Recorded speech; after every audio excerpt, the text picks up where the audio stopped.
Premise, তুমি 4.5 লাখ টাকা donate করে দিছো। গরিবদের জন্য তুমি তোমার সমস্ত টাকা দিয়ে দিছো। হ্যাঁ, দিয়া দিছি 4,50,000 টাকা। তুমি তো একটু আগেই বললা তোমার কাছে টাকা আছে কি নাই এগুলো তোমার দেখার বিষয় না। তুমি তো বলছিলা তুমি আমার সাথে তখন থেকে আছো যখন আমার কাছে টাকা ছিল না। তাই বলে তুমি তোমার সব টাকা দিয়ে দিবা? টাকা আর কি, আজ আছে কাল নাই। আর আমাদের এই টাকা যদি ভালো একটা কাজে আসে তোমার তো খুশি হওয়া উচিত। এটার জন্য কিছু গরিব মানুষ তো পড়ালেখা করতে পারলো অন্তত। আর তুমি চিন্তা করো না, আমার কাছে এখনো 5,000 টাকা আছে। সুনাইরার এখন মনে হচ্ছিল সে কত গাধা ছিল যে আবারও এই পাগলের পিছে পড়েছে। প্রিমিসকে আবারও ভালোবাসার কথা বলে সে ফেসে গিয়েছে। আর এইদিকে প্রিমিসও দেখতে চাচ্ছে সুনাইরা এতক্ষণ যত ভালোবাসা দেখালো সেটা কি আসল নাকি সে প্রিমিসের টাকার জন্য এইসব করছিল। সুনাইরা চলো তোমাকে ক্যান্টিনে নিয়ে যাই, আজকে তোমাকে ট্রিট দিব। আমাদের দুইজনের মিউচুয়াল হওয়ার খুশিতে আজকে আমি তোমাকে ট্রিট দিব। প্রিমিস এটা বলার সাথে সাথে সুনাইরার দিকে তাকিয়েছিল। সে ভাবছিল সুনাইরা তার কথা মেনে নিবে এখন, কিন্তু সুনাইরার মাথা একদম গরম হয়ে যায়। রাগে লাল হয়ে সে বলে, যাও এখান থেকে যাও, আমার চোখের সামনে থেকে যাও। গেট লস্ট, আমি তোমার চেহারাই দেখতে চাই না। সুনাইরা জোরে জোরে চিল্লাতে চিল্লাতে বলছিল। আশেপাশের মানুষও শুনছিল। প্রিমিস মনে মনে হাসছিল। প্রিমিস এটাই চেয়েছিল, কিন্তু তারপরও প্রিমিস কিছু না বলে সাধারণভাবে বলে, আরে সুনাইরা কি হইলো তোমার? হঠাৎ করে কি হইলো আবার? প্রিমিস এমন একটি ভাব ধরে যেন সে কিছুই বুঝছে না, কিন্তু আসলে প্রিমিস মনে মনে সবই বুঝতেছিল।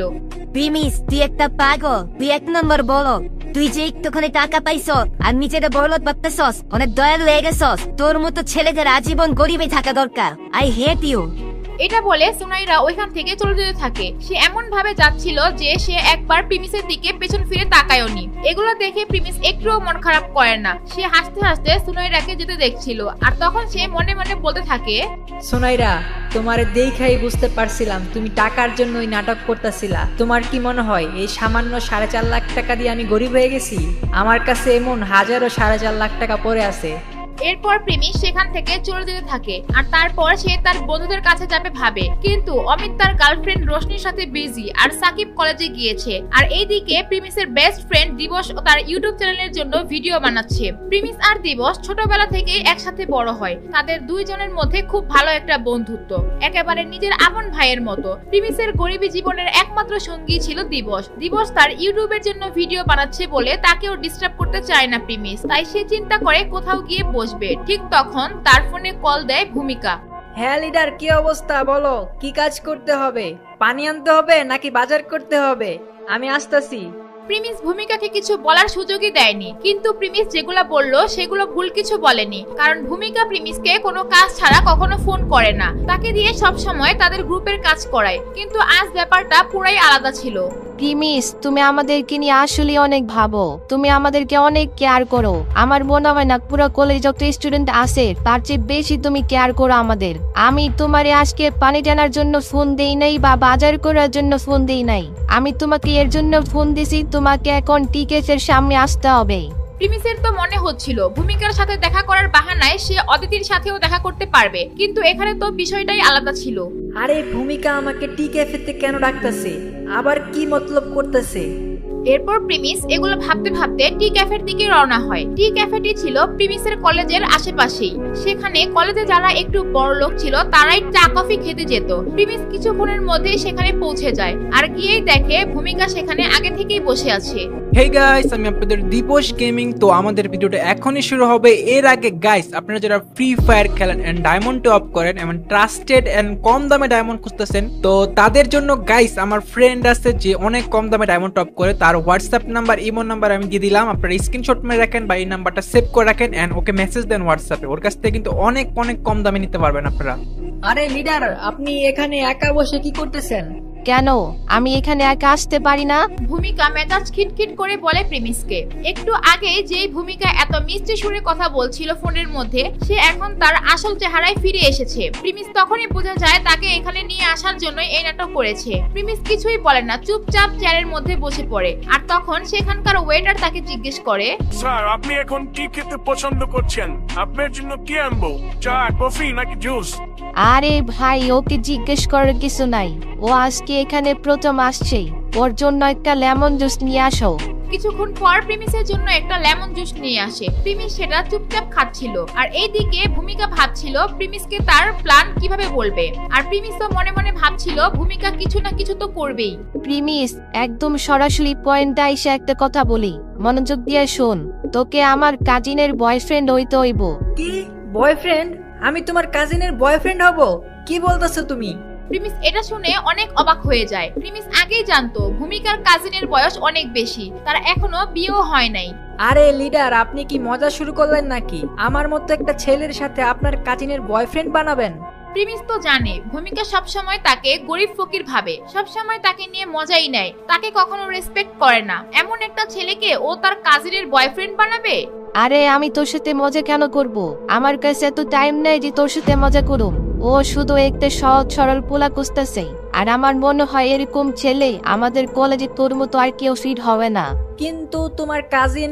কিসের কিন্তু? কোনো কিন্তু নাই। আমার কাজিনের বয়ফ্রেন্ড হইতে তোমার কোনো সমস্যা আছে? এরপর যদি তোমার কিছু বলার থাকে তাহলে মুখ বন্ধ রাখো। আজকের পর থেকে শুধু তুমি একটা ভালো বয়ফ্রেন্ড হইবা, এখানেই কথা শেষ। প্রিমিসের তো মাথার হুশই উড়ে যায়। প্রিমিস বুঝতেই পারছে না কেন ভূমিকার সাথে সে দেখা করার জন্য রাজি হলো। তার আগে বোঝা উচিত ছিল ভূমিকা এত মিষ্টি সুরে কথা বলছিল, এর মানে কোনো না কোনো মতলব অবশ্যই আছে। এখন সে এখানে এসে বসে পড়েছে, তার আর উঠে যাওয়ার কোনো অপশনই নেই।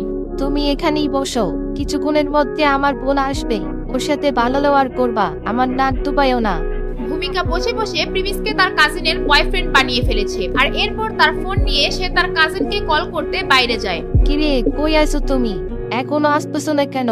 এই তো আইসা করছি, খুব কাছে আছি, আর একটু সময় লাগবে। আচ্ছা, তোমাকে আমার জন্য একটা ছেলের কথা বলছিলাম, তুমি কি সেটা ম্যানেজ করছো? হ্যাঁ হ্যাঁ, আমি ম্যানেজ করে রাখছি। ও আমার সাথে টি ক্যাফেতে আছে, তুমি চালু করে আসো। হ্যাঁ হ্যাঁ ঠিক আছে, কিন্তু আমি যেমন ছেলের কথা বলছিলাম তেমন কি পাইছো? হ্যাঁ হ্যাঁ, পুরো ওইরকমই। আমি গ্যারান্টি দিয়ে বলতে পারুন তোমার পছন্দ হবে। আমাদের কলেজে এর চেয়ে ভালো আর কাউরে পাইবা না। তুমি যদি ওরে দেখো একবার, তাইলে বলবা এটা বাসের হেল্পার হবে, একদম ফকিরের মতো চলাফেরা করে। আচ্ছা তাহলে তো ঠিক আছে, এইবার তো আমার কনফিডেন্স আসতেছে। আমি তো এখন অভিজিৎরে পড়াইতে পারুম। আচ্ছা বোন, তুমি যদি অভিজিৎরই পছন্দ করো, তাইলে প্রিমিসের মতো ফকিরনিরে কেন তুমি তোমার বয়ফ্রেন্ড বানাইতে চাইতেছো? আরে ভূমিকা, অভিজিৎ তো অনেক বড় লোক, ওকে পটানো এত সহজ না। আমার মনে হয় ও আমাকে পছন্দ করে, কিন্তু বলতে পারছে না। এখন আমি যদি প্রিমিসের সাথে মিশি, তাইলে ও ভাববে সামান্য একটা ফকিন্নির ছেলের সাথে ও হাইরা গেল। এগুলা ভাইবা ও আমাকে তাড়াতাড়ি প্রপোজ করবে, আর এখন থেকে আমাকে আরো বেশি কেয়ার করবে। ভূমিকার কাজিনের আসল পরিচয় জানলে আপনাদের চোখ কপালে উঠে যাবে। কে এই ভূমিকার কাজিন? প্রিমিস কি তার বয়ফ্রেন্ড হওয়ার জন্য রাজি হবে? সামনে এমন কিছু হতে যাচ্ছে যেটা আপনি ভাবতেও পারবেন না। আর সেটা যদি সবার আগে দেখতে চান, তাহলে অবশ্যই দিবস গেমিং এর ইউটিউব চ্যানেলটি সাবস্ক্রাইব করে নোটিফিকেশন বাটনটি বাজিয়ে রাখবেন। আর ভিডিওতে লাইক কমেন্ট করে জানান আপনারা পরের পর্ব দেখার জন্য কতটা আগ্রহী। আপনাদের লাইক কমেন্ট দেখলেই বুঝবো আপনারা কত তাড়াতাড়ি ভিডিওটি দেখতে চান। ইয়াসমিন, তুমি এত দেরি করলা কেন? আমি কতক্ষণ ধরে দাঁড়িয়ে রইছি, আর ভিতরে প্রিমিস একা একা বসে আছে। চলো। আরে রাস্তায় একটু জ্যাম ছিল। আচ্ছা যাই হোক, তুমি ওই ছেলেকে বলো নাই তো আমরা ওকে ব্যবহার করব? মানে ওকে আমাদের আসল প্ল্যান বলো নাই তো? ও যাতে না জানতে পারে এইসব। যখনই অভিজিৎ আমাকে প্রপোজ করবে, তখন আমরা ওকে সত্যটা বলে মাপ চেয়ে নিব। আরে ভাই, আমি এতটাই ছোট না যে এগুলা বুঝুম না। আমি শুধু এইটাই বলছি, ওকে আমার বোনের বয়ফ্রেন্ড হইতে হইব। বেচারা এতটাই সহজ ছিল, আমাকে না করতে পারে নাই। যখন আমাদের কাজ শেষ হয়ে যাবে, আমরা সব সত্য কথা বলে দিব। আচ্ছা, ও দেখতে কেমন? ঠিক আছে তো? মানে যতদিন অভিজিতের সাথে সব ঠিকঠাক না হচ্ছে, ওই ছেলেকে তো আমাকে দেখতে হবে, তাই না? হ্যাঁ, দেখতে তো ঠিক আছে, কিন্তু একটু গরিব, এর জন্য ভালো লাগে না। তবে কাজ হয়ে যাবে, টেনশনের কোনো কারণ নাই। এরপর তারা দুইজন টি ক্যাফের ভিতরে প্রবেশ করতে থাকে, আর এইদিকে সেখানে প্রিমিস আগেই বসে বসে লেমন জুস খাচ্ছিল। প্রিমিসের মনে হচ্ছিল ভূমিকার কথায় রাজি হয়ে সে এখানে এসে নিজের পায়ে নিজেই কুড়াল মেরেছে। আর ঠিক তখনই সেখানে তার পিছন থেকে একটি আওয়াজ আসে। আরে এখানে আমার বোন আইসা পড়ছে, আর তোমার এখনো জুস খাওয়া হয় নাই? এতক্ষণ সময় লাগে জুস খাইতে? ভূমিকার কাজিন ইয়াসমিন প্রিমিসের ড্রেস আর চুল দেখে পেছন থেকে মনে করছিল এটা নিশ্চয়ই গরিব কেউ হবে, কিন্তু যখনই প্রিমিস পেছন থেকে তাদের দিকে তাকায় ইয়াসমিনের মাথার হুঁশ উড়ে যায়, কারণ তার বিশ্বাসই হচ্ছিল না তার বোন যাকে গরিব ভাবছে সে আর কেউই নয়, প্রিমিস চৌধুরী। এইদিকে ভূমিকা যাকে তার কাজিন বলছিল সে আর কেউ না, ঢাকা সিটি ব্যাংকের ম্যানেজার ইয়াসমিন। তারা দুজনকে দেখে একদম অবাক হয়ে যায়। ইয়াসমিন প্রিমিসকে দেখেই চিনে ফেলছিল আসলে কে এই ছেলে। ও সব জানে, এই ছেলে কিছুদিন আগে তাদের ব্যাংক থেকে টাকা তুলতে গিয়ে বিশাল ঝামেলায় পড়েছিল। তার অ্যাকাউন্টে 500 কোটি টাকা সহ যত সম্পত্তি ছিল সে এগুলো প্রিমিস যাওয়ার পর চেক করেছিল। ইয়াসমিনের সামনে এখন এত বড়লোক একজন মানুষ বসে আছে, সে ভাবছে তার সাথে সে কেমন আচরণ করবে। এই তুমি কি দেখতেছো না আমার বোন এইখানে দাঁড়ায় রইছে? তুমি এখনো কি বুঝতে দিচ্ছ না? এটা শোনার পর ইয়াসমিন ভূমিকার দিকে তাকায় আর এরপর প্রিমিসের দিকে তাকিয়ে বলে, হ্যালো, কেমন আছেন আপনি? ভূমিকার মনে হচ্ছিল তার বোন প্রিমিসের সাথে ফ্রেন্ডলি হওয়ার চেষ্টা করছে, তাই এত সুন্দর ব্যবহার করছে। এরপর ভূমিকার এই বিষয়টি সহ্য হচ্ছিল না, তাই সে আবার বলে, এই তুমি এখনো তাকায় রইছো? আমার বোন আসছে, তুমি ওকে চেয়ারে বসার জন্য বলবা না? চারটা মুছে ওরে বসতে বলবা না? আরে না না, তার কোনো দরকার নাই, আমি এখনই বসতাছি, আপনি বসেন, কোনো সমস্যা নাই। প্রিমিসের মনে মনে অনেক হাসি পাচ্ছিল ইয়াসমিনের এই অবস্থা দেখে। এইদিকে তারা দুইজন দুই চেয়ারের মধ্যে বসে আছে আর ভূমিকা মনে মনে ভাবছে ইয়াসমিন প্রিমিসের সামনে একটু বেশি করছে। ও বুঝতেছিল না প্রিমিসকে এত সম্মান দিচ্ছে কেন। ইয়াসমিন, এই হচ্ছে প্রিমিস, আমাদের কলেজের সেকেন্ড ইয়ারের স্টুডেন্ট। ও আমাদের কলেজের অনেক ইমানদার একটা ছেলে। আমার মনে হয় না তুমি ওর মতো ছেলে আমাদের কলেজ আরেকটা পাইবা। এরপর যখন ভূমিকা কিছু খাওয়ার জন্য অর্ডার করবে কিন্তু সে আশেপাশে কোনো ওয়েটার দেখছিল না, তাই সে প্রিমিসকে বলে, আরে প্রিমিস, তুমি এই দিক ওই দিক কি দেখতেছো? যাও ওদেরকে দেখানি আসো। দেখতেছো না আমরা দুজন কতক্ষণ ধরে বসে আছি? এটা শুনে প্রিমিস যখনই উঠতে যাবে ঠিক তখনই ইয়াসমিন তাকে বলে, আরে আপনি থামেন, আপনার যাওয়া লাগবে না, আমি যাচ্ছি, আপনি বসেন। ইয়াসমিন ভূমিকার কাহিনী কিছুই বুঝতেছিল না। ভূমিকা প্রিমিসের সাথে এমন ভাবে কথা বলছে কেন? ভূমিকা কি প্রিমিসের আসল পরিচয় জানে না, নাকি ও এমনই সাহসী তাই প্রিমিসের সাথে এমন আচরণ করছে? ইয়াসমিন যখনই চেয়ার থেকে উঠে যাবে তখনই ভূমিকা প্রিমিসকে বলে, আরে ইয়াসমিন কেমন যাবে? দেখতেছো না আমরা দুজন মেয়ে মানুষ? যাও এখনই যাও, ওইদেরকে দেখানি আসো। প্রিমিসের মন চাচ্ছিল এখান থেকে বের হয়ে একেবারে চলে যেতে, কিন্তু ইয়াসমিনের এই অবস্থা দেখে সে অনেক মজা পাচ্ছিল। এরপর ভূমিকা আবার বলে, হেই গাইস, আসসালামু আলাইকুম, আমি আপনাদের দীপশ গেমিং। আমাদের ভিডিও এখনই শুরু হবে। তো এর আগে গাইস, আপনারা যারা ফ্রি ফায়ার খেলেন এন্ড ডায়মন্ড টপ করেন অনেক বেশি তো তাদের জন্য একটা হোয়াটসঅ্যাপ নাম্বার আমি দিয়ে দিলাম এখানে। তো এই নাম্বারে আপনারা যোগাযোগ করে ডায়মন্ড নিতে পারবেন। হোয়াটসঅ্যাপ বা ইমো নাম্বারে আপনারা যোগাযোগ করলে হবে। এখানে অনেক কম দামে তার কাছ থেকে ডায়মন্ড নিতে পারবেন। এন্ড সে আমার খুব পরিচিত, তো ইজিলি আপনারা তার কাছ থেকে ট্রাস্ট করতে পারেন। আরে ভাই, তুই এখনো যাইতেছ না? তোর সম্মান নাই রে, যা তাড়াতাড়ি যা। প্রিমিস ভূমিকার সম্বন্ধে সব জানে। ও জানে ভূমিকার কথার স্টাইল আর ব্যবহার ভালো না, এর জন্য সে আর কিছু না বলে ওখান থেকে উঠে ওয়েটারকে ডাক দিতে চলে যায় আর ওয়েটারকে তাদের টেবিল দেখিয়ে সে ওয়াশরুমে চলে যায়। এরপর যখন সে ওয়াশরুম থেকে বের হয় তখন সে দেখে বাইরে ইয়াসমিন দাঁড়িয়ে আছে। প্রিমিস ইয়াসমিনের চোখ দেখেই বুঝতে পারছিল ইয়াসমিন আসলে সরি ফিল করছে। আমাকে মাফ করবেন স্যার, আমার অনেক বড় ভুল হয়ে গেছে। আর আপনি আমার বোনের কথায় কিছু মনে করবেন না, ও একদম পাগল, ও কার সাথে কেমন ব্যবহার করা লাগে সেটাই জানে না। ও আপনার সাথে এইভাবে কথা বলতেছিল, আমার খুব খারাপ লাগতেছিল। আরে এটা কোনো ব্যাপারই না, ও আমার সাথে সবসময় এমনই ব্যবহার করে, এর জন্য আমি ওর কথা কিছু মনেই করি না। আচ্ছা যাই হোক, তুমি কি আমাকে জানো আমি কে? প্রিমিস এই কারণে এটা বলছে যে লাস্ট যখন ইয়াসমিনের সাথে ব্যাংকে তার ঝামেলা হয়েছিল এরপর কি ইয়াসমিন তার আসল পরিচয় জানতে পেরেছিল, আর তাই কি সে তার সাথে এমন ভালো ব্যবহার করছে, নাকি সে ভূমিকার এমন খারাপ আচরণ তার কাছে খারাপ লাগছে তাই সে প্রিমিসকে সরি বলছে। জি স্যার, আমি আপনাকে চিনি, আপনি যাওয়ার পর হেড ম্যানেজার আমাকে সব বলছিল। ইয়াসমিন শুধু তার ব্যাংক ব্যালেন্স সম্পর্কে জানতো, তার বাবার পরিচয় ও তাদের চৌধুরী পরিবারের কাহিনী সে জানতো না, কিন্তু তারপরও প্রিমিসের এই ব্যাংক ব্যালেন্সের কাছে ইয়াসমিন কিছুই না। আচ্ছা তুমি আমাকে একটা কথার উত্তর দাও, তুমি তো নিজেই বড়লোক একটা ব্যাংকে জব করতেছো, তাহলে তুমি কেন একটা গরিব ছেলেকে তোমার বয়ফ্রেন্ড বানাইতে চাইতেছো? প্রিমিস যখনই ইয়াসমিনকে দেখছিল তখন থেকেই তার মধ্যে একটা প্রশ্ন ঘুরছিল। ইয়াসমিন আসলে বুঝছিল না প্রিমিসের এই কথার জবাব কি দিবে। যদি সে প্রিমিসকে তাদের প্ল্যানের কথা বলে দেয় তাহলে প্রিমিস এখানেই সব শেষ করে দিবে। প্রিমিস অভিজিতের চেয়ে কয়েকশো গুণ বড়লোক ছিল, তাই সে ভাবছিল সে যদি অভিজিতের জায়গায় প্রিমিসকে ফাঁসাতে পারে তাহলে ওর লাইফ সেট হয়ে যাবে। তাই সে এগুলা ভেবে প্রিমিসকে বলে, শেষবার যখন আপনার সাথে দেখা হয়েছিল আপনারা দেখা আমি অনেক উল্টাপাল্টা ভাবছিলাম। এরপর আমার অনেক জিদ হয়েছিল, আমি নিজেকে অনেক বড়লোক ভাবতাম। আমার মধ্যে হিউম্যানিটি বলতে কিছুই ছিল না।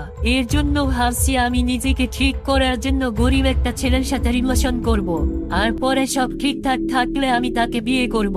ইয়াসমিনের কথা বলার মধ্যে অনেক স্যাডনেস ছিল। সে ইমোশনাল হয়ে প্রিমিসকে বোঝানো আর বিশ্বাস করানোর চেষ্টা করছিল, কিন্তু প্রিমিস তো তাকে নিয়ে অন্য কিছু ভাবছিল, তাকে সন্দেহ করছিল সে অভিনয় করছে কিনা। আর ঠিক তখনই, স্যার আমি সত্য কথা বলতেছি, আমি আপনার সাথে মিথ্যা কথা বলতেছি না। আমি আপনাকে এগুলা কসম খেয়ে বলতে পারবো, আমি যা বলতেছি সব সত্য কথা।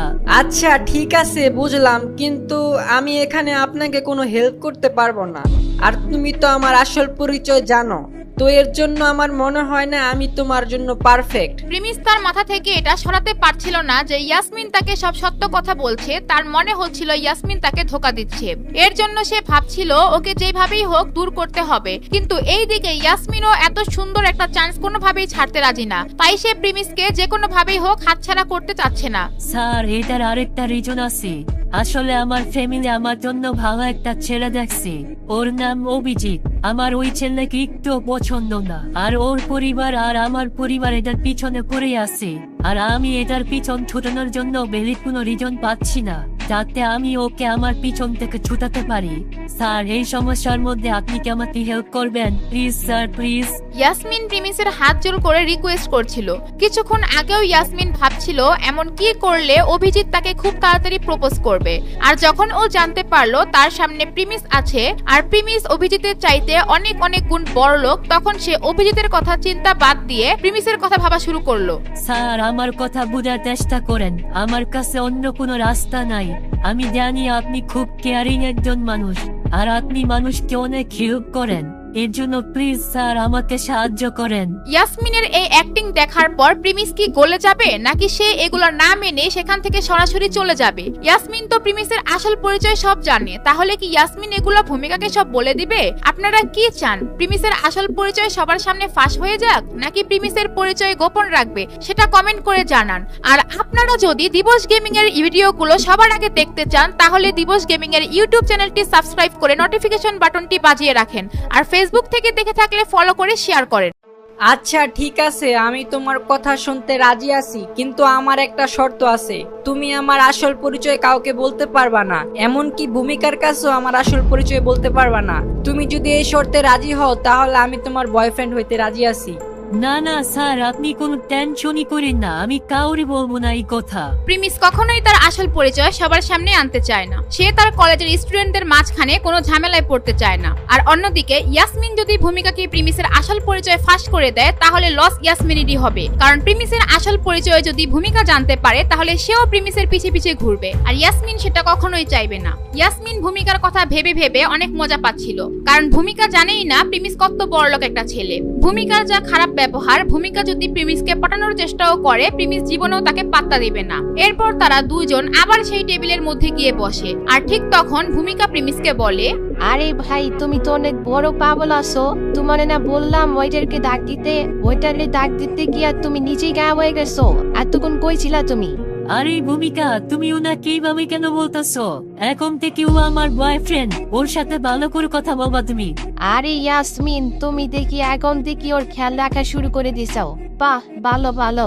ভূমিকা মনে মনে ভাবছিল ইয়াসমিন প্রিমিসকে ফাঁসানোর জন্য এমন ব্যবহার করছে, কিন্তু ভূমিকা জানে না যে তাদের মধ্যে একটু আগে কি কথা হয়েছিল। এইদিকে ভূমিকার এমন আচরণের কারণে ইয়াসমিন মন খারাপ করেছিল, আর মনে মনে ভাবছিল, আরে পাগল তুই জানোস না তুই কি করতেছ? তোর আর আমার মতো মেয়েকে ও সারা জীবন চাকর হিসাবে রাখতে পারবে। ওর যা সম্পত্তি আছে এগুলা তোর আর আমার মতো 14 গোষ্ঠী খায়াও শেষ করতে পারবে না। আর তুই এমন একটা ছেলের সাথে কি ব্যবহার করতেছ? আচ্ছা প্রিমিস তো আমার বোনের সম্বন্ধে তোমার কিছু বলার আছে আর? না না, কিছু বলার নাই, সব ঠিকঠাকই আছে। প্রিমিস ভূমিকার কথায় একদম পাত্তা না দিয়ে সরাসরি জবাব দেয়। আর এইদিকে ইয়াসমিন তো মনে মনে গলে গিয়েছে প্রিমিসের কথা শুনে। তুমি বলো দিটা একে যাইবা।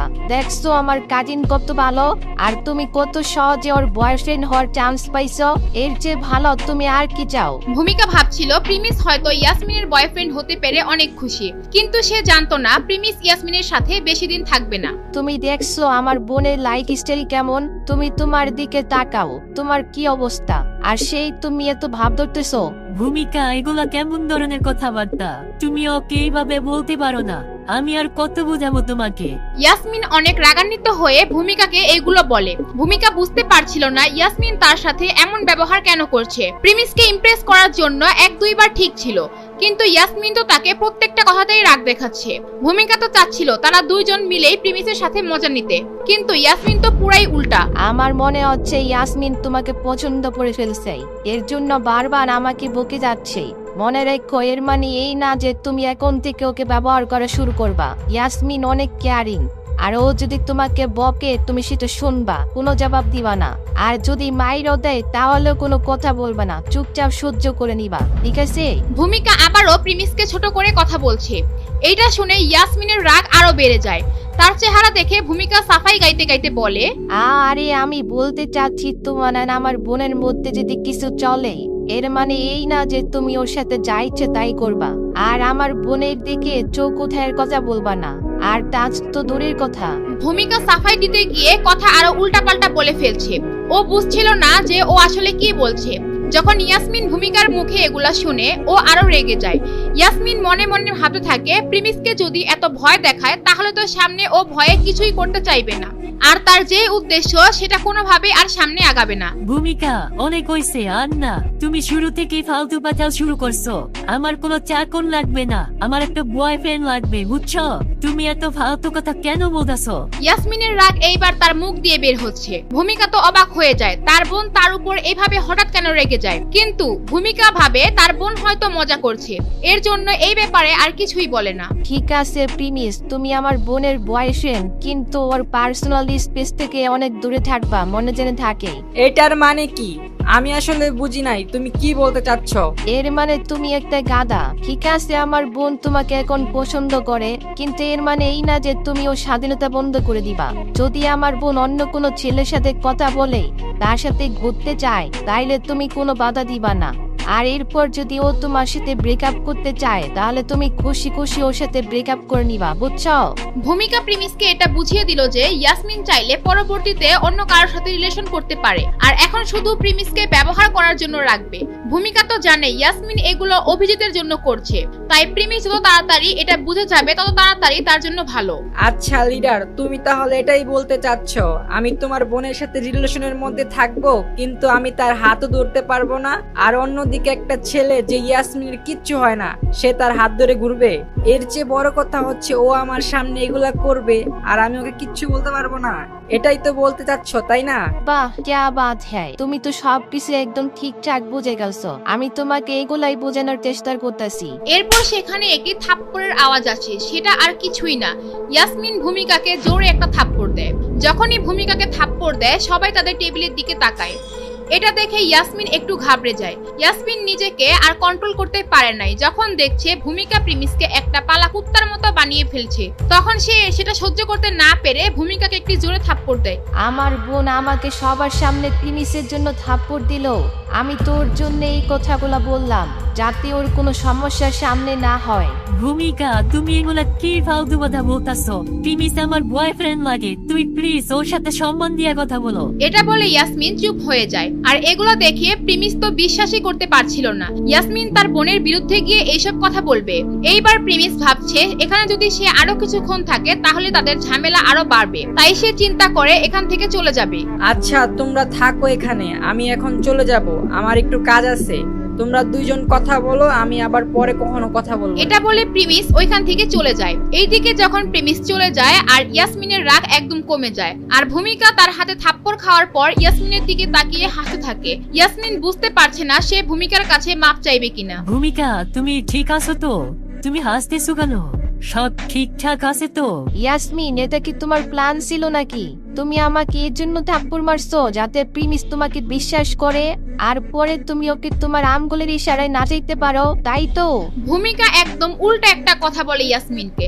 ইয়াসমিন তো ভাবতেও পারে নাই ভূমিকা এত জোরে থাপ্পড় খাওয়ার পরও এই কথা বলবে। আচ্ছা বোন, তুমি যদি এরকমই প্ল্যান করছো তাহলে এত জোরে থাপ্পড় দিলা কেন? আর অস্তিও তো থাপ্পড় দিতে পারতা। আমার গাল পুরো লাল হয়ে গেছে, এমনকি জ্বলতেছেও। সরি ভূমিকা, আমি বুঝতে পারি না এত জোরে লেগে যাবে। আমার এমনটা করা উচিত হয় নাই। কিন্তু তুমি দেখো, আমি এটার বদলা একদিন নিব। তোমার এই একটুখানি ব্যথার জন্য আমার অনেক লাভ হবে। হ্যাঁ জানি তো, তোমার তো লাভ হবেই, কারণ তুমি তো অভিজিৎকে তখন পেয়ে যাবা। এরপর তোমাকে কিন্তু প্রতি মাসে আমাকে 10,000 টাকা করে দিতে হবে, মনে রেখো। আচ্ছা ঠিক আছে, এটা পরে দেখা যাবে। তুমি এখন বলো আমার প্ল্যান কেমন ছিল? তুমি তো একদম সেই খেলোয়াড়। আমি তো পুরো অবাক হয়ে গেছি তোমার অ্যাক্টিং দেখে। কিভাবে পারো এত তুমি সুন্দর অ্যাক্টিং? প্রিমিস যখন সব জানতে পারবে, যার কষ্ট পাবে না, আমার সেইটা বাই বাই শান্তি লাগতাছে। ভূমিকা তো এটা জানে না তার বোন ইয়াসমিন তার সাথেও অ্যাক্টিং করছে। সে তো অভিজিৎ না, অভিজিতের চেয়ে কয়েক গুণ বড় লোক প্রিমিসের পিছনে পড়েছে। আর এদিকে প্রিমিস তার কলেজের সামনে গিয়ে একটি রেস্টুরেন্টে খাবার খেতে যায়, কারণ ভূমিকা আর ইয়াসমিনের ঝামেলার কারণে তার সেখানে তেমন খাওয়া হয়নি। এরপর কি হবে? ইয়াসমিন কি প্রিমিসকে পটাতে পারবে নাকি পারবে না? আর যদি না পারে তাহলে প্রিমিসের আসল পরিচয় কি ফাঁস করে দিবে? এর পরের পর্ব অনেক ইন্টারেস্টিং হবে। সেটা সবার আগে দেখতে চাইলে দিবস গেমিং এর ইউটিউব চ্যানেলটি সাবস্ক্রাইব করে নোটিফিকেশন বাটনটি বাজিয়ে রাখুন। আর ফেসবুক থেকে দেখে থাকলে একটি ফলো এবং শেয়ার করে দিবেন। এই ছেলে তাহলে এখানে? ওর জামা কাপড়ের অবস্থা দেখো, কেমন মানুষ দেখ ভাই। একটা ময়লা জামা কাপড়, তার মধ্যে আবার ছেঁড়া। কোথা থেকে আসে এরা বুঝি না। আবার দামি রেস্টুরেন্টে খাইতে আসছে। এত দামি খাবার যখন খাইতে আসবে, একটা জামা কি কিনতে পারে না? প্রিমিস যখন এই কথাগুলো শুনে পিছন দিকে তাকায়, তখন সে দেখতে পায় সেখানে তাদের কলেজের একটা বড়লোক মেয়ে আর তাদের সাথে আরো কিছু বড়লোক ছেলেরা মিলে প্রিমিসকে নিয়ে হাসাহাসি করছিল। আর ঠিক তখন সেখানে একটি মেয়ে আসে, আর তাকে দেখেও তারা খারাপ আচরণ শুরু করে। এই যে দেখো, এক গরিবের কথা বলতে না বলতে আরেক গরিব এখানে এসে হাজির হয়েছে। এদেরকে একটু লজ্জা নাই? এত দামি হোটেলে এসে খাবার খাইতে আসে, দেখো ড্রেসের কি অবস্থা। এটা দেখে প্রিমিস বুঝতেছিল না আসলে ওরা মানুষের সাথে এত খারাপ ব্যবহার করে কিভাবে। প্রিমিস বা সেই গরিব মেয়েটি তাদের সাথে কোনো কথাই বলেনি, তবুও কেন তারা এত খারাপ আচরণ করে? কি হবে এখন? প্রিমিস কি প্রতিবাদ করবে? সেটা দেখার আগে আমরা চলে যাব ভূমিকা আর ইয়াসমিনের কাছে।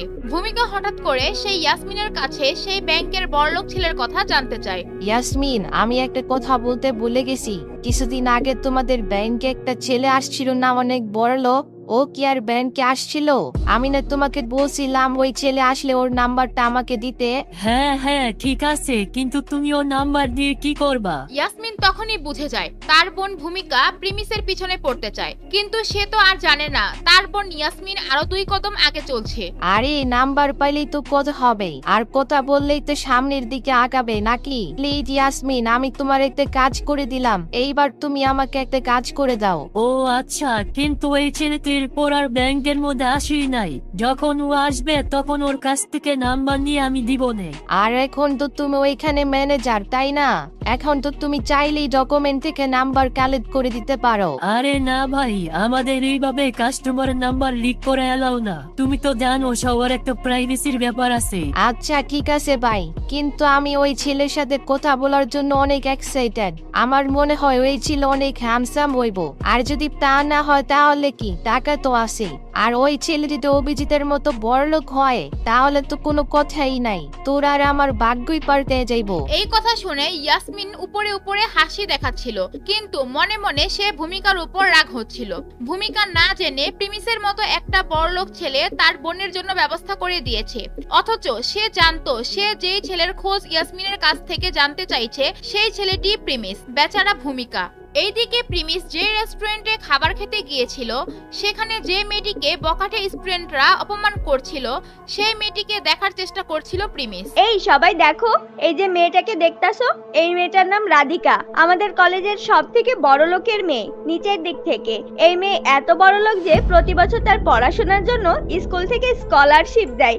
মজার ব্যাপার হলো কলেজ থেকে ওকে পড়ালেখার জন্য যে টাকা দেয়, এই ম্যাডাম সেই টাকা খাওয়ার পিছনে উড়ায় দেয়। এত দামি রেস্টুরেন্টে খাবার খাওয়ার জন্য তোমার কি শরম করে না? আরে ভাই, এই মেয়ে তো সবাইকে দেখায় সে অনেক গরিব, কিন্তু এই রেস্টুরেন্টে খাবার খাওয়ার জন্য টাকা কই পায়? This is too much. গরিব হওয়ার নাটক করে তুমি এইভাবে টাকা উড়াইতেছো। আর সেখানে থাকা মেয়েটা রাধিকার সাথে খারাপ ব্যবহার করতে থাকে আর তার জামা কাপড় আর ব্যাগ ধরে টানাটানি শুরু করে দেয়। এইভাবে কিছুক্ষণ ধস্তাধস্তি করতে করতে রাধিকাকে মাটিতে ফেলে দেয়। আর এইবার প্রিমিস প্রথমবার রাধিকার চেহারা দেখতে পায়। রাধিকার এই অবস্থা দেখে কলেজের বদমাশ পোলাপানগুলা খুব মজা পাচ্ছিল। প্রিমিস দূর থেকে দাঁড়িয়ে এগুলো দেখছিল, কিন্তু কিছু বলতে পারছিল না। কিছুক্ষণ পর রাধিকা সেখান থেকে উঠে একটা টেবিলে গিয়ে বসে, আর তখন একজন ওয়েটার এসে তাকে জিজ্ঞেস করে, এই যে ম্যাম, আপনি কি কিছু অর্ডার করেছেন নাকি করবেন? না, আমি অর্ডার করিনি, তবে আমাকে একটা বার্গার আর একটা লাচ্ছি প্যাকেট করে দেন, আমি পার্সেল নিয়ে যাব। একটা বার্গারের দাম ছিল 250 টাকা আর লাচ্ছির দাম ছিল 100 টাকা। রাধিকার মতো একটা মেয়ে 350 টাকা খরচ করছিল। 350 টাকা খরচ করা রাধিকার মতো মেয়ের জন্য অনেক বড় ব্যাপার ছিল। যখনই রাধিকার অর্ডার সেই বড়লোক মেয়েরা শুনছিল, তারা সাথে সাথে রেগে যায়। আবার এত টাকা খরচ করতেছে একবেলা খাওয়ার জন্য? ওর নামে তো কলেজে কমপ্লেন করা উচিত। ওই স্কলারের টাকা দিয়ে এইভাবে খাবারের পিছনে ভাঙতাছে। আমরা এত টাকার জিনিস খাই না, আর এই মেয়ে দেখো কত টাকা নষ্ট করতেছে। আর এই কাহিনী তো ভিডিও করে ভাইরাল করে দেওয়া উচিত। ওইখানে থাকা বদমাশ পোলাপানগুলো রাধিকাকে আবারও অনেক অপমান করার চেষ্টা করছিল। তাকে এই অপমান থেকে বাঁচানোর মতো কেউ ছিল না, কিন্তু রাধিকা তাদের অপমান করা দেখেও তার মন খারাপ হচ্ছিল না। যখনই ওয়েটার তার পার্সেল নিয়ে তার সামনে নিয়ে আসে, সে অন্য কোনো দিকে না তাকিয়ে ওই পার্সেল নিয়ে সোজা ওখান থেকে বের হয়ে যায়। যখনই প্রিমিস ওকে ওখান থেকে বের হয়ে যেতে দেখে, সে অনেকটা স্বস্তি পায়। প্রিমিস দেখছিল রাধিকার অবস্থা তেমন ভালো না, এরপরও রাধিকা এত দামি খাবার সাহস করে অর্ডার করেছিল। আরে দেখো সবাই, এখানে আরেকটা ভিখারি আসছে। ওই মেয়ের মতনই অবস্থা। আমার মনে হয় এই ছেলে ওই মেয়ের মতো কলেজের স্কলারশিপের টাকা উড়াইতে আসছে। এই দুজনের দেখা তো মনে হয় না এরা দুজন কাপড়। প্রিমিস দেখলো এইবার সেই বদমাশ ছেলে মেয়েগুলো প্রিমিসের দিকে নজর দিয়েছে। তারা রাধিকার সাথে যে খারাপ ব্যবহার করেছে সেটা দেখে প্রিমিস ওদের সাথে আর কোনো জবাব দিতে চাচ্ছে না। প্রিমিস কোনো অর্ডার এখনো দেয়নি, তাই সে আর অর্ডার না করে সেখান থেকে বের হয়ে যায়। যখন প্রিমিস রেস্টুরেন্ট থেকে বের হয়, তখন সে দেখে রাধিকা তার সামনেই আছে। প্রিমিস বুঝতেই পারছিল না আসলে রাধিকা কেন এই বার্গার আর লাচ্ছি কিনলো। রাধিকা সামনে হাঁটছিল আর প্রিমিস তার সন্দেহ দূর করার জন্য তার পিছে পিছে যাচ্ছিল। রাধিকা হাঁটতে হাঁটতে একটা জায়গায় গিয়ে বসে, সেখানে তেমন কোনো লোক ছিল না। প্রিমিস এটা দেখে সে একটা গাছের পিছনে গিয়ে লুকায়, আর সে রাধিকাকে দেখতে থাকে। এরপর রাধিকা তার বার্গার আর লাচ্ছি খেতে থাকে, আর সে খেতে খেতে কান্না করে দেয়। এমন না তো রাধিকা কি এই প্রথমবারের মতো বার্গার আর লাচ্ছি খাচ্ছে, আর এর জন্য সে অনেক কান্না করতেছে? প্রিমিস তার এইরকম কাহিনী দেখে একটু অবাক হয়ে যায়। প্রিমিস তার একটুখানি খাবার খাওয়া দেখে সে ওইখান থেকে চলে যাওয়ার জন্য চিন্তা করে। যখনই সে চলে যেতে নিবে, তখন সে দেখে রাধিকা তার খাবার নিচে রেখে দেয়, আর সে দাঁড়িয়ে যায়। আরে এমনি কিভাবে কি? খাবার খাওয়া শেষ হইলে তো এই খাবার ফালাইয়া দেওয়ার কথা। ও এখানে রাইকা চলে যাইবো নাকি? এরপর প্রিমিস দেখতে পায় সেই মেয়ে সোজা হাঁটতে থাকে ব্রিজের দিকে। প্রিমিস বুঝতে পারছিল না আসলে মেয়েটি কি করতে যাচ্ছে এখন। হঠাৎ প্রিমিসের মনে হলো মেয়েটি আবার আত্মহত্যা করতে যাচ্ছে না তো আবার। প্রিমিস এইটা ভাবার সাথে সাথে রাধিকা সেই ব্রিজ থেকে লাফ দেয়। প্রিমিস যখন দেখে রাধিকা ওইখান থেকে লাফ দিচ্ছে, প্রিমিসও একটা দৌড় দিয়ে সেও ওই ব্রিজ থেকে লাফ দেয়। প্রিমিস ভালো করে সাঁতার পারে, তাই সে রাধিকাকে বাঁচানোর জন্য লাফ দেয়, আর ঠিক সে রাধিকাকে পানি থেকে তুলে নদীর কিনারে নিয়ে আসে। আরে তুমি এটা কি করলা? ছাড়ো আমাকে, আমাকে যাইতে দাও। তুমি আমাকে কেন বাঁচাইলা? রাধিকা প্রিমিসের থেকে ছুটে নদীতে যাওয়ার জন্য বারবার চেষ্টা করছিল, কিন্তু প্রিমিস তার হাত শক্ত করে ধরে রাখে। তুমি আমাকে কেন বাঁচাইলা? তোমারে কে বলছে আমারে বাঁচাইতে? তুমি কেন আমার পার্সোনাল ম্যাটারের মাঝখানে আসলা? রাধিকা কান্না করতে করতে প্রিমিসকে এগুলো বলছিল। তার সারা কাপড় পানিতে ভিজে গিয়েছে, আর সে কান্নাও করছে। এটা দেখে প্রিমিসের তার প্রতি অনেক দয়া হয়। আরে আমি তোমাকে কেন বাঁচাইলাম? প্রিমিস নদীতে ঝাঁপ দিয়ে তাকে বাঁচাতে গিয়ে অনেক হাঁপিয়ে গিয়েছে, কিন্তু প্রিমিস একটা জিনিস বুঝতে পারছিল না আসলে রাধিকা এগুলো কেন করছিল। কিন্তু তারপরও তখন তার মাথায় শুধু এইটা কাজ করছিল, একটা মানুষকে এইভাবে চোখের সামনে তো আর মরতে দেওয়া যায় না। এখন কি হবে? সামনে কি রাধিকা প্রিমিসের সাথে খারাপ ব্যবহার করবে? আর কে এই রাধিকা? তার আসল পরিচয় কি? কেন সে আত্মহত্যা করতে যাচ্ছিল? সেটা নেক্সট পর্বে দেখতে পাবেন। আর সেটা যদি সবার আগে দেখতে চান, তাহলে দিবস গেমিং এর ইউটিউব চ্যানেলটি সাবস্ক্রাইব করে নোটিফিকেশন বাটনটি বাজিয়ে রাখেন। আর যারা ফেসবুক থেকে দেখছেন, তারা পেজটা ফলো করে ভিডিওটি একটি শেয়ার করে দেন। এই তুমি আমাকে কেন বাঁচাইলা? আমি মরতে গেছিলাম, তোমার কি? তুমি কেন আমাকে বাঁচাইলা? আমাকে কেন মরতে দিলা না? মরা তো অনেক সহজ, খাও দাও আর এখানে এসে পানিতে লাফ দাও, শেষ। কিন্তু মরার আগে কি তুমি তোমার বাবা মার কথা একবার ভাবছো? তোমারে তারা এত কষ্ট করে বড় করছে, এখন যখন তোমার তাদের খেয়াল রাখার কথা আর তুমি এই পানিতে এসে লাফ দিতেছো। প্রিমিস রাধিকাকে বোঝানোর জন্য সে একটু রেগে গিয়ে তাকে বোঝানোর চেষ্টা করে, কারণ রাধিকা এখন আবারও পানিতে লাফ দেওয়ার কথা ভাবতে পারে। তাই প্রিমিস বুদ্ধি করে তাকে তার পরিবারের কথা বলে তার এই জঘন্য কাজ করা থেকে তাকে বাঁচানোর চেষ্টা করে। আচ্ছা, তোমার যদি মরতে ভয় না লাগে তাহলে বাঁচতে কেন ভয় লাগে? বাইচা থাকা কি এত কঠিন? মরলেই কি সব সমাধান হয়ে যাবে? যদি আমি বাঁচতে পারতাম তাহলে আমি মরার জন্য কেন ভাবছি? প্রিমিস রাধিকার কথা শুনে চমকে যায়। তাহলে কি কাহিনী ছিল রাধিকার? প্রিমিস কি তাকে আত্মহত্যা করা থেকে বাঁচাতে পারবে? আরে আমি তোর কথা কিছুই শুনি নাই, আর পাগলের মতো ওকে কথা শোনাইতেছি। আরে আমিও না। প্রিমিস সত্যি জানে না রাধিকা আসলে কেমন কষ্টে আছে। এরপর প্রিমিস নিজেকে শান্ত করে আর রাধিকাকে বলে, দেখো, তোমার যদি কোনো সমস্যা থাকে তুমি আমাকে বলতে পারো, হয়তো আমি তোমার কিছু সাহায্য করতেও পারি। প্রিমিসকে দেখে রাধিকা ভাবছে আসলে সে যেমন একটা মানুষের কথা ভাবছিল যে তাকে সাহায্য করতে পারে, সেই ছেলেটা প্রিমিসই হতে পারে।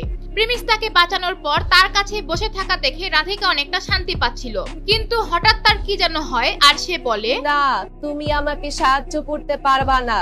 তুমি যেটা জানো না সেটা আমাকে বলতে আইসো না। তার কথা শুনে মনে হচ্ছিল যেন তার সিচুয়েশন আমার মনে পড়ে গেছে। তার মনে হচ্ছিল তার সিচুয়েশন এমন যে সেখানে কেউ তাকে সাহায্য করতে পারবে না। আরে তুমি এমনটা ভাইবো না যে কেউ তোমার হেল্প করতে পারবে না।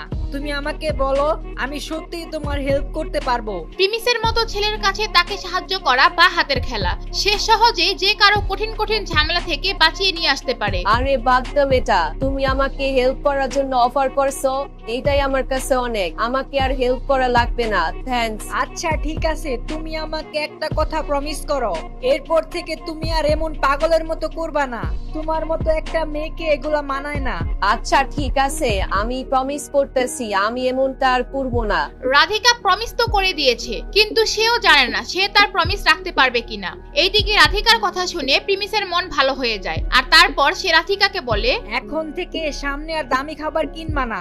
আমার মনে হয় তোমার ফ্যামিলি এত দামি খাবার এফোর্ড করতে পারবে না। এটা শোনার পর রাধিকা একটু লজ্জা পেয়ে যায়, আর সে তার মাথা নিচের দিকে নামিয়ে ফেলে। আর প্রিমিস এটা বলেও সেও একটু লজ্জা পায়। আসলে আমি প্রতিদিন 30 টাকার বেশি নষ্ট করি না, কিন্তু আজকে আমার মনে হচ্ছিল যে একটু শেষবারের মতো কিছু খাবার খাবো। এর জন্য আমি ভাবছি আজকে যত দামি খাবার খাওয়া যায় সেটা আমি খাবো। রাধিকার মিষ্টি আওয়াজ শুনে প্রিমিসের মন আবার গলে যায়। তাকে দেখে তো তার পছন্দ হয়েছেই, তারপর তার কথা বলার আওয়াজও তার ভালো লেগেছে। আচ্ছা একটা কথা, তুমি যখন খাবারই খাইবা তাহলে এই রেস্টুরেন্টে আইসা বার্গার আর লাচ্ছি কেন অর্ডার করছিলা? আসলে 2 দিন ধরে আমি তেমন কিছু খাই নাই, এর জন্য এই বার্গার আর লাচ্ছি গুলো অর্ডার করছি। ও আচ্ছা, তাহলে এই ব্যাপার। আমি আসলে সরি, আমি বুঝতে পারি নাই। আচ্ছা তুমি একটা কথা বলো, তুমি খাওয়ার সময় কান্না কেন করতেছিলা? আমার আসলে আম্মুর কথা অনেক মনে পড়তাছিল, আম্মুর জন্য অনেক কান্না পাচ্ছিল আমার। তাদের দুইজনের মাঝে কথাবার্তা হতে হতে মোটামুটি একটা বন্ধুত্ব হয়ে যায়। এরপর প্রেমিস রাধিকাকে জিজ্ঞেস করে, আচ্ছা আমরা কি আবার কালকে দেখা করতে পারি, আপনি যদি কিছু মনে না করেন? রাধিকা দেখতে পাচ্ছিল প্রিমিস অনেক লজ্জা পাচ্ছে। রাধিকারও প্রিমিসের সাথে কথা বলতে খুব ভালো লাগছে। প্রিমিসের সাথে কথা বলে সে বুঝতে পারলো প্রিমিস অনেক সহজ সরল ভালো একটি ছেলে। আর প্রিমিসকে দেখে মনে হচ্ছিল রাধিকাকে বাঁচানোর জন্য সে যে কোনো কিছু করতে প্রস্তুত। এইদিকে রাধিকা কল্পনাও করতে পারে না যে এত তাড়াতাড়ি প্রিমিস তাকে আবার দেখা করার জন্য বলবে। এর জন্য সেও একটু লজ্জা পেয়ে যায়। হ্যাঁ ঠিক আছে, আমরা আসতে পারি, আমরা কালকে দেখা করতে পারি। এরপর তারা আর কিছুক্ষণ কথা বলে সেখান থেকে চলে যায়। আর তারপরের দিন কলেজ শেষ করে তারা ঠিক এই নদীর পাড়ে আবার দেখা করতে আসে। যখনই প্রিমিস রাধিকাকে দেখে সে খুশি হয়ে যায়। রাধিকার হাতে একটা ব্যাগ ছিল আর সেখানে কিছু ফল ছিল, সেগুলো প্রিমিসকে দিয়ে বলে, এইগুলা তোমার জন্য আনছি, আমি জানি না তোমার পছন্দ হবে কিনা। প্রিমিস এটা শুনে তো সারপ্রাইজড হয়ে যায়, সে অনেক খুশি হয়ে যায়। প্রিমিস ব্যাগের মধ্যে দেখতে পায় সেটার মধ্যে কয়েক পদের ফল রাখা। আর তার মধ্যে পানি ছিটানো ছিল, যার কারণে ফলগুলো তাজা মনে হচ্ছিল। আরে তুমি আমার জন্য ফল নিয়ে আসছো, কিন্তু তোমার এগুলো আনার কোনো দরকার ছিল না। এগুলো তো অনেক দামি মনে হচ্ছে। সামনে আর এরকম দামি জিনিস আনবা না, এমনকি কিছু আনার দরকার নাই, শুধু তুমি চলে আসলেই হবে। প্রিমিস এই ফল গিফট পেয়ে আসলে অনেক খুশি হয়ে যায়। প্রিমিস জানে অন্য মানুষদের ফল কিনে খাওয়া সহজ কথা না, কিন্তু রাধিকার জন্য ফল কিনা অনেকটা মিষ্টি কেনার মতো। এগুলা আসলে এতটা দামি না যতটা তুমি ভাবতেছো। এগুলার তো এখন সিজন চলতেছে, আর এগুলা এখন বেশি দামও না। আর এইগুলো ওই ফলগুলা যেগুলা সবার কাছে বিক্রি করার পর বেঁচে গেছে, ভালোগুলা তো সবাই নিয়ে গেছে। এর জন্য আমি দোকানদারের সাথে কথা বলে অর্ধেক দামে এইগুলা কিনে নিয়ে আসছি। আর আমি যেইগুলা কিনছি ওইখান থেকে ভালো ফলগুলা আলাদা করে তোমার জন্য নিয়ে আসছি।